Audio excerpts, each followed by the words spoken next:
The Strategic Prevention Framework, or SPF, is built on a community-based risk and protective factors approach to prevention with a series of guiding principles that can be utilized at the federal, state, tribal, and community levels.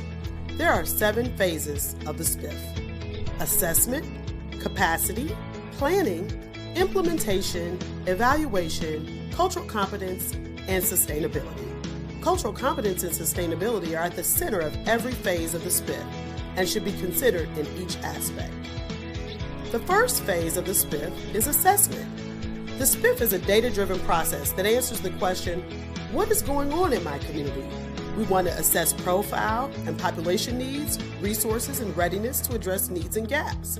We want to assess prevention needs based on epidemiological data.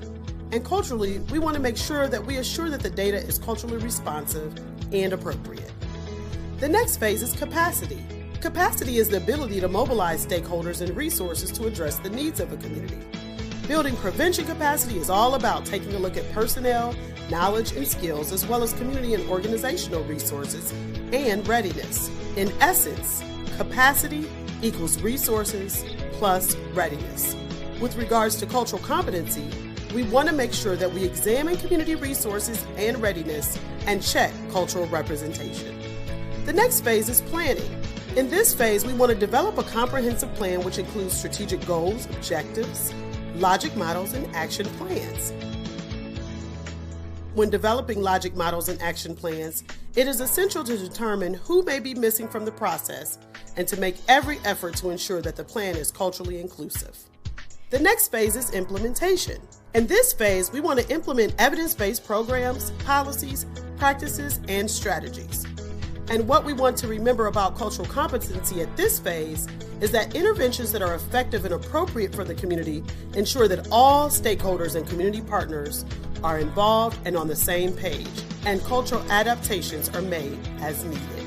Evaluation. In the evaluation phase, we want to measure the impact of the intervention and its outcomes. In this phase, we monitor, evaluate, sustain, and improve or replace those things that aren't working.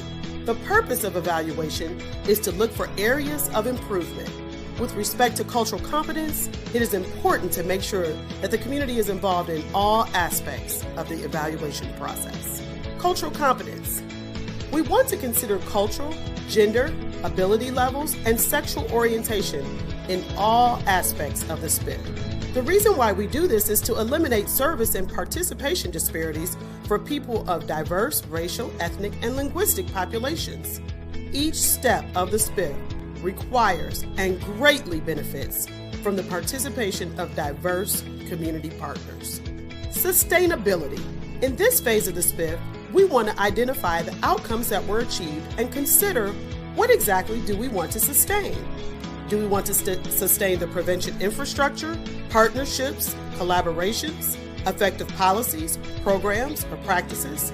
It's important to remember that the individuals and institutions you involve will change as your initiative evolves over time, but the need for prevention partners will remain constant. Culturally, we want to remember that the levels of partnership that are most culturally relevant to the community. We want to remember that valuing diversity and awareness and acceptance of differences throughout the SPF is really important in the sustainability phase. In conclusion, the SPF is designed to help practitioners gather and use data to guide all prevention decisions. Communities may also engage in activities related to multiple steps simultaneously as their needs evolve. Earlier prevention models often measured success by looking at an individual's program outcomes or changes among small groups. But effective prevention means implementing multiple strategies that address risk and protective factors associated with the problems or issues in a given community. In this way, we are much more likely to create an environment that helps people support healthy decision making. And that's the SPF.